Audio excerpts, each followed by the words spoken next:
Hello, Channel Automation podcast listeners. Welcome back to another deep dive into the techniques that convert leads.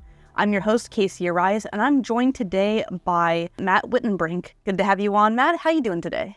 Doing well. Thanks for having me. Glad to have you on. And so tell us a little bit more about your position at Lifetime Windows. You're the Senior Director of Marketing, and how is it there, and what do you do? Yeah, so I've been with Lifetime for about 5 months now. It's been a crazy ride. I spent 12 years in medical device marketing, very heavy on the B2B side. And this is my first real foray into not only new industry, but more of the B2C marketing. So it's been a really great learning experience. And I feel like I bring a wealth of knowledge from my past life into a new industry. And I'm really excited about it. It's been a really fun adventure. Work with a lot of great people and having a great time right now. Awesome. Glad to hear it. And so obviously I don't have any sort of marriage to any kind of particular industry. We're very industry agnostic here at Channel Automation. So what do you say, what would you say is like something you've noticed in home improvement that is better or worse than your previous one? Well, one thing you notice right away is that when it comes to the home improvement industry, you typically have one or two decision makers that you have to appease and kind of win over in order to make a good sale. The world I came from previously in medical devices, it was 3, 4, 5, sometimes more decision makers that are really involved in the process. And so it's a much steeper hill to climb to get the results that you're looking for. So it's easier in that respect for sure. And I think the second thing I'll say is it's a lot easier to relate to a normal consumer as opposed to trying to relate to a clinician or somebody that's living a completely different life every day. That makes a whole lot of sense because it's like you're a little bit, a little bit more down to earth here over in home improvement. And so I want to talk a little bit about marketing. I've been in marketing myself for about 11 years now. And so I wanted to kind of get your opinion on like, how do you like to market? Should you do the shotgun effect where you're trying to attract as many people as possible? Or are you just going to like try to target some people who just fit the bill perfectly and you're like, that person probably has a higher buying intent? I'm definitely an efficiency marketer. I like to find out who our target market really is, do the research, do the homework, find out where that target market lives, breathes, plays, and find the best way to reach them in that respect. I've done both, and one's very expensive, tends to be. The spray and pray ends up costing you in the long run. Yeah, you hit more people, but it's usually more expensive to do that. And I'm more on the efficiency side. I would rather every day of the week pay for a lead that I know has a really good chance to convert than trying to generate leads that have little to no chance of converting. Yeah, we're the same way. We like the I guess you would say it's a little bit extra challenging because then it's like if you have a smaller pool, if you do end up failing, then it's like, well, crud. Now my 5 people that I thought were going to be great, they ended up doing something else completely. So it's a little bit more challenging, but so much more rewarding. And those people tend to be the people who end up being the biggest fans of you at the end of the day. They're like, okay, I'm going to, the people that will provide you a testimonial or write you a nice review, those are going to be the people that you want to talk to, not the ones that are just like joining in for like the promotion, right? And speaking of promotions, what do you think about jumping into the home improvement industry and having promotions in order to entice buyers? I know it's a little bit of a controversial issue. Some people think you have to have a promotion in order to get people to come in. What are your thoughts on that? It's very interesting. And this is a conversation that we've had in the last couple of months since I've joined the company as well. My thought is especially when you play in the premium space that we particularly play in at Lifetime, I feel like you can lean into a little bit more the merits of the product, the warranty that's behind the product. There's so many other facets to what we do specifically, not in just the industry, but in our company that we offer that nobody else can match.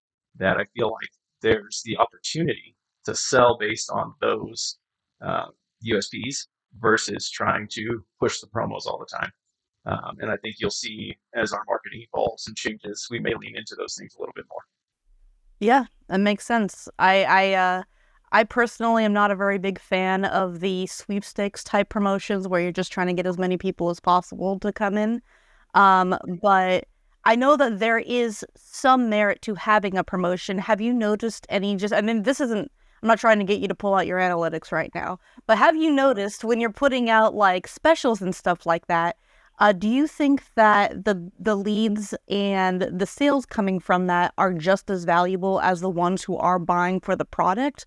Or like, what do you usually see with those trends? Well, it's interesting that you say that because I think as humans, everybody wants a deal, right? Nobody wants to pay more than they have to. Nobody wants to pay full price for something if they can get it for less than that. I don't think that the promotion is the driving factor. I think it's the motivating factor. So, for example, you couldn't convince me to buy Windows if I didn't really need or want Windows. But you could convince me if you told me that you were going to give me a very, very good deal on those to do it now if I was already in the market. And so I feel like it takes those groups that are on the fence or waiting for that moment to act and pushes them into motion. And so I think that's the one benefit of having that promotion available is action. It drives the lead to action. And so that's how we use it here at Lifetime. I think that that's a fantastic plan. And I mean, it's perfect playing into the psychology of it. And I'm not even your ideal customer. I'm somebody who probably couldn't afford a window. However, if I heard that there was like a promotion going on, just like a Black Friday or something like, I know I can get at least a little bit more off, I'll do it then versus waiting a year from now. So that makes a lot of sense. You're doing that sense of urgency, and I like that. Talking about partnership with channel automation or just what you've seen, you're a younger guy. I'm sure that you're kind of a little bit techie, you know. How has technology changed the way that Lifetime Windows has handled marketing? Is this one of those things where you notice all of a sudden better efficiency, or you're like, yeah, sometimes we're tripping over our own feet trying to get the biggest tech involved too fast? What are you seeing in terms of like changes with technology? It's interesting because when you look at the industry that I came from, which is very tech forward, and the industry that I'm in now, which seems a bit antiquated to me, you see stark differences in the way that things are approached. It's very much a pen and paper industry, at least historically, from what I've noticed in the last few months. And I'm trying, from a marketing perspective, to bring that into this century, would be nice. And we're doing that with um, technology such as channel automation that helps us gain efficiencies, not only in our call center, but also from a marketing standpoint, and really facilitating a customer journey that, in reality, a couple of years ago, to have that kind of those kinds of touch points and that kind of attention to detail, you would need a marketing team that's 2 to 3 times this size, and or a call center that's double what we have now. And so I think technology as a whole, especially with channel automation, has given us the opportunity to punch above our weight class, do a lot more with less, and really elevate the experience that the customer's getting. And I think there's tons of technology that has uh, I'll say the potential to do that for you. And a lot of companies I've worked with in the past have been, well, here's our platform, have fun, figure it out, best of luck to you. The experience that I've had with channel automation has been a little bit different. We meet weekly. They do a lot of the heavy lifting for us. And that's made a huge difference. Like, we don't have the time or the people to do all of the great, cool things that channel automation has enabled for us. Um, but they've provided all those things and have been very open to suggestions and allowing us to really fine tune how we want the experience to be for a lifetime. So even though it's a service that they offer, it's very much a personalized, customized service. It's not a one size fits all, and that's what I like most about it. We can make it our own. Well, shoot, Matt, you're making me blush over here. Like, I swear, we're not paying Matt to say any of this, you know. If that was very, very kind of you to give such an awesome shout out to channel automation and what we do. But it is really a matter of, we are predominantly working with a service-based industry, and technology, one of those things that happens, just like we were saying with your previous industry, is people get so dialed in to having things a particular way, or saying you have to fit into our mold rather than saying we can fit to your mold, because they're like, you're already giving us the money. We're giving you the service, the platform, whatever, the software. And so what's the point of, walking somebody along that? Or, hey, we have like 50 pages of condensed PDFs that you can review if you want to learn how to use our platform. But I do think it's a necessity, like, especially when you're talking about, you put it fantastically, like in a more antiquated industry where a lot of people are coming from pen and paper and stuff like that. You want to make sure that somebody doesn't just feel overwhelmed and then they just drop it, because you're just going to go back to where you were, right? Well, and from a tech stack standpoint, the other thing I've found is that people find the next shiny toy and they just keep adding toys to their toy box. And at the end of the day, you have 75 logins, you have a different application for every aspect of, the different parts of the customer journey and the different channels that you want to interact with people through. And it can be very overwhelming, especially for a small team, not only just keeping track of everything, but like moving from platform to platform and application to application to try and manage everything that you have to manage in a successful marketing workflow. And having one tool that does more than one thing certainly helps. Like it's just one less, or sometimes five less applications that you have to manage, and that also has a huge benefit. And that's not just general automation, but yeah, it's painful. Like, sometimes when we're dealing with our clients, we are like the fifth choice of many, many shiny toys.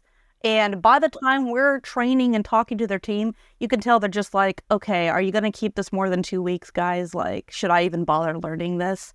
It sucks, and I mean, for us, we're fine with teaching whoever, but you don't want to fatigue your team with technology. And this is coming from somebody whose entire job is to promote technology. Don't fatigue your team with technology. Stop that. You want to bring them in lightly and walk them through, and make sure they understand what they're getting into. And if it's too much for them, then it's too much. That's how it goes sometimes. But I love what you had to say about that. Well, and you can't solve one problem and create three more. That's also a thing that has in my career seems to pop up more than once. You think you're doing a good thing, and at the end of the day, you've created three or four additional problems that you didn't foresee. So we spend a lot more time evaluating platforms, taking our time to really walk through them and make sure that this is a good choice and it's going to be a long-term solution um, for the problems that we're trying to solve. Absolutely. And when you're talking about other people in your industry, right? I don't know how many like of your competitors you've talked to or kind of have like the 411 on what they've got going on to their day to day, but what are you seeing with competitors in your area? Like, is it one of those things where people are still like, you feel like you're kind of getting a little bit in front of them? Or is it another thing where it's like people seem to be hesitant or kind of spooked by technology? Or it's like, I'm doing my thing, they can go do their thing, I don't care. I feel like we're having the technology in place and really exploring those things that give us the leg up in the industry is starting to move us out in front of most of the competition. I feel like we're already a premium player, at least in the markets that we operate in today. And it's just one more thing that gives us that uniqueness and that edge in terms of finding those customers, giving them the experience that they expect from a premium window provider. And if you look at a lot of the channels that we operate in, they're still, I would say, what I would consider a lot of traditional channels: TV, radio, print, those types of things. Um, and anybody can do that. But not everybody does that well. And not everybody follows up on the back end with the type of experience that somebody spending tens of thousands of dollars on new windows expects to get from those companies. And I feel like when you look at the contractor industry as a whole, it's almost like people are looking or expecting to be let down. You know, they're used to having poor service. I feel like from contractor type businesses, and that's something we look to change, that perception of what a contractor could be. And I think that makes a huge difference in how people perceive you, as well as how likely they are to recommend you to friends, family, even acquaintances. It's all about how they're treated, and we're looking to change that from the moment that they engage with one of our uh, ads or generation lead generation platforms, if you will, all the way through to the after sale. and how we take care of them from a service perspective. So trying to redefine what it means to be a contractor. You've addressed the elephant in the room. Actually, we talk a lot about people in home improvement on this podcast, but one of the things that we haven't really elaborated on is what is the perception of contractors, and that's something that you're bringing up. And it is kind of a negative experience for most people because it's like I put in my information, I'm getting a bunch of calls over and over again, and then I don't know if these guys are even going to do a good job. I don't know if they're licensed, bonded, and insured, and I don't know like what research I need to do for a good contractor. So what's some advice that you can give to just the basic run-of-the-mill homeowner that is looking to get involved with potentially lifetime or get service done on their home, where it's like these are the things that define a good contractor so you don't get mixed up in all of the drama? Communication seems to be the key. You have so many contractors out there that would love to treat you like royalty until the contract's signed, and then they go missing, or they stop responding to phone calls, or they start missing appointments that they're supposed to show up for, but they just don't show up. I feel like you can judge the communication up front, and have a good expectation that if there's any blip in that flow of communication, it's only going to get worse from there. Like it's not going to get better. So that's the big thing I tell you, or would say to a homeowner looking to get service is if there's a lack of communication or huge gaps in the time frame it takes to respond to needs, concerns, things like that, um, you'll know right up front whether or not that's going to be a good experience for you. One of the things we're starting to do at Lifetime and to elevate that customer experience is give the customer the option to communicate in the ways that they think or they feel work best for them. So we've opened up text messaging communication, which gives a lot of people who are busy during the day trying to get work done. They don't have time to respond and say, yeah, I'm going to be at the appointment, no problem. But if they can do that via text and not have to answer the phone, it makes that experience so much easier for them. The best contractor experiences high communication and lack of friction, right? So how can we make things as simple as possible for that homeowner? Come out, give the estimate, make sure it's accurate up front so we're not going back and forth and having to walk back pricing and things like that. I think that happens a lot in the industry as well. We're really good about that, and that's not something that homeowners would have to be concerned about with Lifetime. But at the same time, once you've made that communication, just make everything else easy. Ordering should be easy. Updates on where your orders and things are in the process, making sure that the homeowner is communicated with throughout that process as a whole and knows what's going on. I think a lot of times the frustration with contractors is, well, you said we were going to have windows, where are they? People don't know. But as the company, we know they're still in production, or they just arrived in the warehouse. When would you like them installed? Those different touch points and different steps in the process need to be communicated openly. I feel like the more the homeowner knows about each step along the way, the better off their experience is going to be, and they're going to feel like they're taken care of. And that's what we strive to do, is make people feel like they're being taken care of. Dang, so you even tell them when the stuff drops in the factory. I know a lot of people, they keep that like real under wraps. Well, we're trying to. The problem is if you tell people that it's in the factory, they think, oh, well, that must mean that it's in Colorado and ready to go. Not always the case. Got to be a little careful with those. But that's what we're striving to do. And obviously, we're taking these different touch points along the journey and building them over time. So not all of these things are fully built out yet, but they certainly will be. And ensuring that every piece of the customer journey is communicated clearly and in some cases over communicated. I think it's better to have too much than not enough. Vic says the exact same thing with us. It's like if the person is borderline tired of hearing from you, then you've done a good job, because then at least they know at any time of the day, whenever they need you, you're going to be there and you're going to be able to answer their questions, and they won't feel like they're asking dumb questions, which I noticed that with the average like homeowner talking to contractors. I almost feel like they either want to bother you all the time or they don't want to bother you until it's a big problem and there's no in between. Yep. Very true. Yeah, I love the transparency though, and that's part of the reason we really like working with Lifetime is because we are about those touch points and we're about also over communicating and letting people know exactly what's going on, when it's happening, who's going to be coming to your door, how the appointment's going to go, like what to expect. Those are all very, very important and honestly should be industry standard, in my opinion, when it comes to contracts. Really should.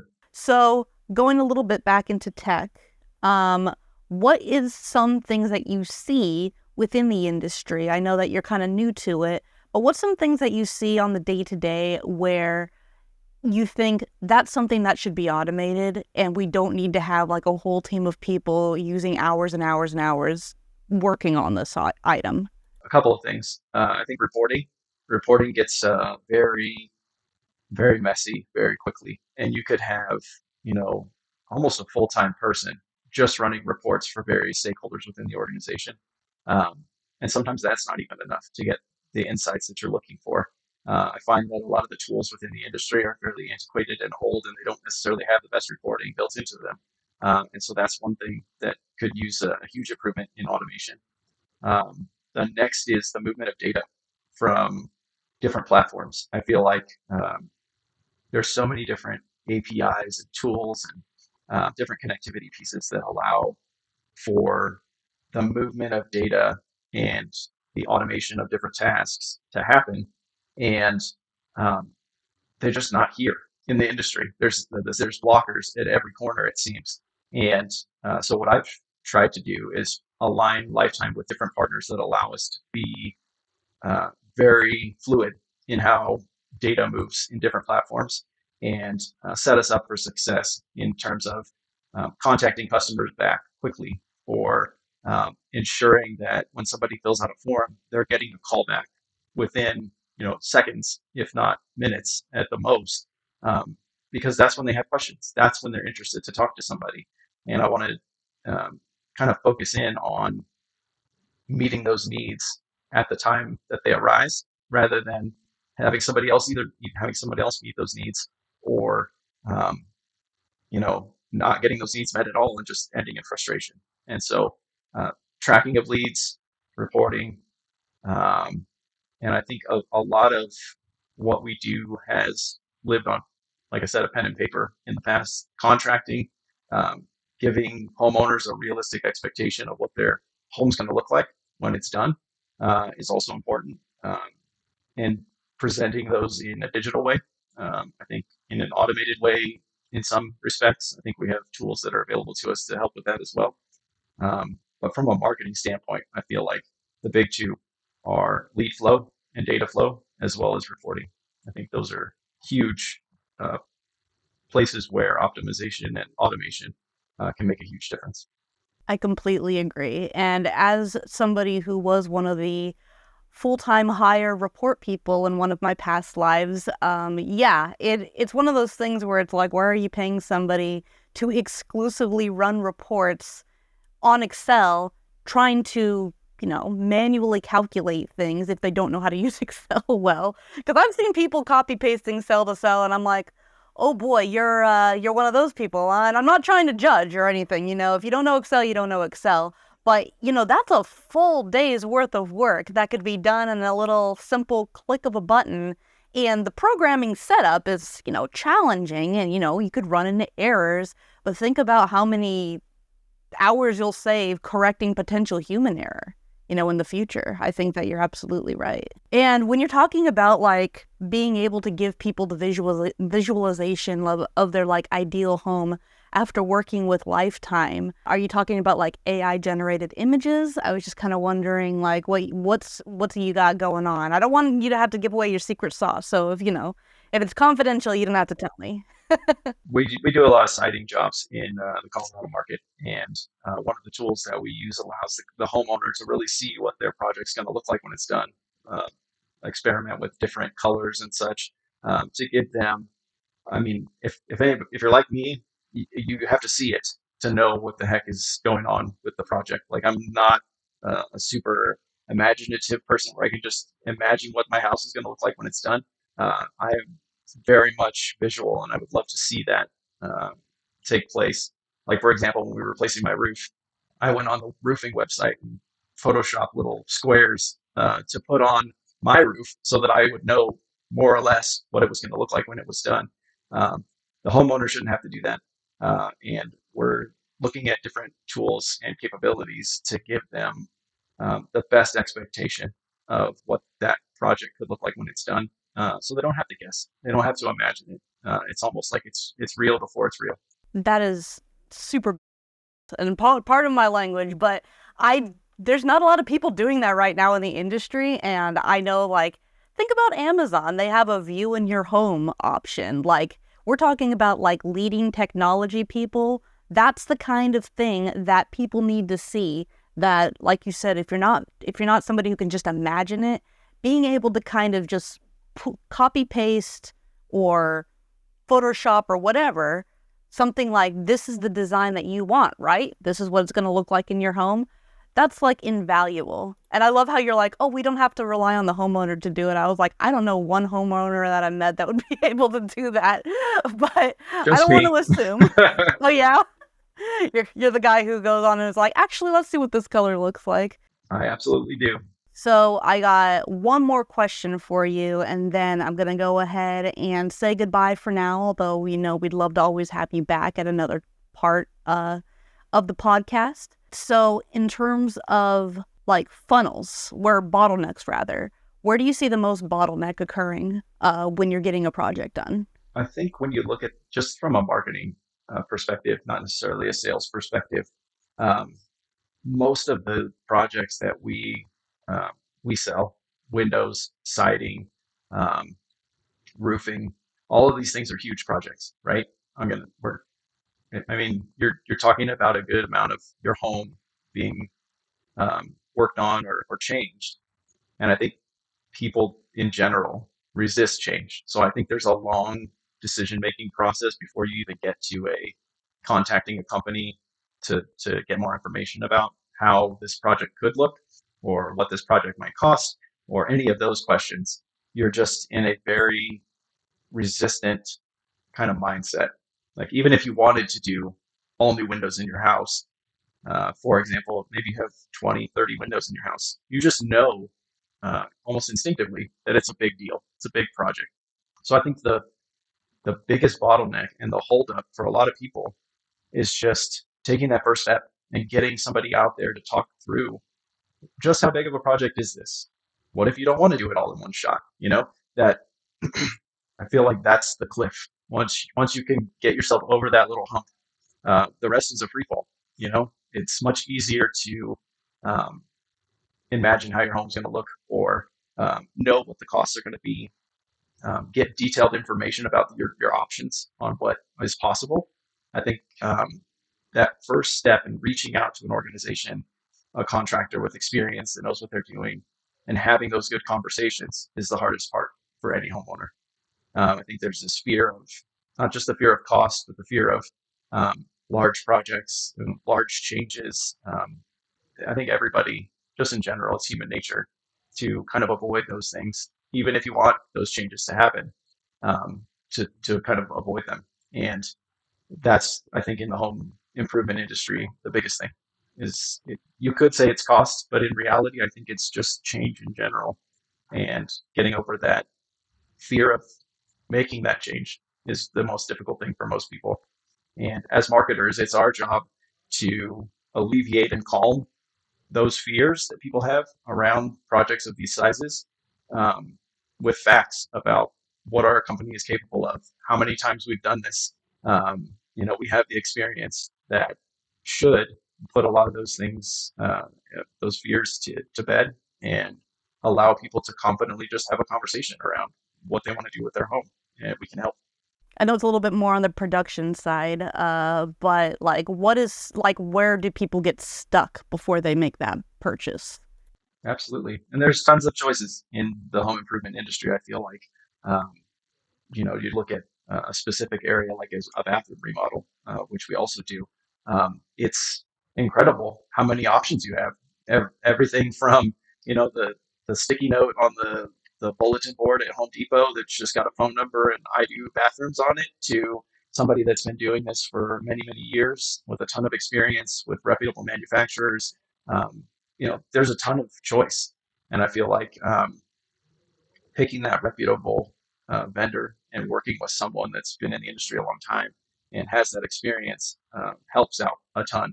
And I think it's important for us to, as marketers, to put our best foot forward in terms of presenting Lifetime and or your company as a business that will take care of the homeowner, that's going to be around to service the warranty if you do have any issues, and really have that staying power that homeowners are looking for when they make a big purchase like that. Gaining trust is important, and nobody wants to be scammed, especially when it comes to large projects that involve a whole lot of money and the home where you live, being able to have a hole in a wall for a little bit before you get your better version of your windows or better version of a bathroom or whatever you're doing. You don't like people coming into your area and messing around with stuff, so you want someone you can trust. Makes total sense. All right. Well, thank you again for joining us, Matt, and we'd love to have you back at any time. I appreciate so much you and being a representative of Lifetime. It's really great talking to you. So that's going to be it for us today. Whether you love or hate what we talked about, we do want to hear from you. Go ahead and comment or shoot us an email at hello@channelautomation.com. Also, please consider subscribing to this podcast if you want to continue to keep getting free tips on marketing, call centers, any kind of industry secrets. We're talking about it every single week, every Friday. But I mean, you're going to see it on Thursdays, but we're talking about it on Fridays. Please make sure to keep your lead conversion high.